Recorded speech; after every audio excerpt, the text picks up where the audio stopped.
અમદાવાદ કોર્પોરેશનમાં વિપક્ષના નેતા માટે કોંગ્રેસમાં હવે હરીફાઈ તેજ જોવા મળી રહી છે। રાજ્યમાં સ્થાનિક સ્વરાજની ચૂંટણીઓ પૂરી થતાં જ અમદાવાદ કોર્પોરેશનમાં ભાજપે 192માંથી 160 બેઠકો જીતી ફરી સત્તા મેળવી છે, ત્યારે કોંગ્રેસને 32 બેઠકો મળી છે। કોંગ્રેસને 10% કરતાં વધારે બેઠક મળતા હવે વિપક્ષના નેતા કોણ બને તે મુદ્દે રાજકારણ ગરમાયું છે।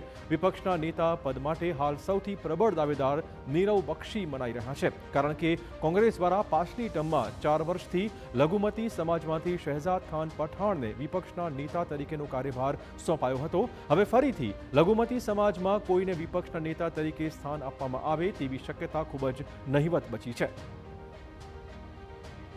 તો ગટ્ટમમાં વિપક્ષના નેતાની નિમણૂક મુદ્દે કોંગ્રેસમાં આંતરિક મતભેદ જોવા મળ્યા હતા।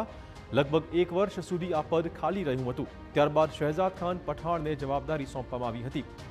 આ વખતે નીરવ બક્ષી ઉપરાંત દાણી લીમડાના શહેજાદ ખાન પઠાણ અને ઉપનેતા પદ માટે જયમન શર્મા તથા મક્તમપુરા વોર્ડના હાજી મિર્ઝાનું નામ પણ ચર્ચામાં છે, જ્યારે કે દંડક તરીકે મુસ્તાક ખાદીવાલા અથવા તો ધ્રુવ કલાપીની પણ નિમણૂક થઈ શકે તેમ છે।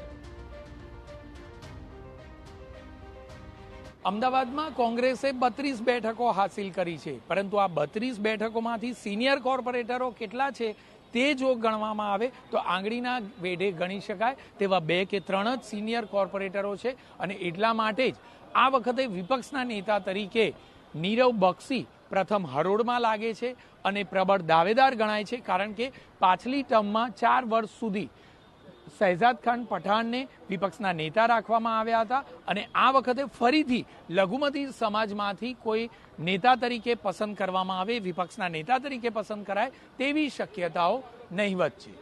કેમેરામેન નટવર પરમાર સાથે જિગ્નેશ પટેલ, TV9 અમદાવાદ। તો હાલની પરિસ્થિતિ વચ્ચે કોંગ્રેસ માટે આ નિર્ણય મહત્વનો સાબિત થશે।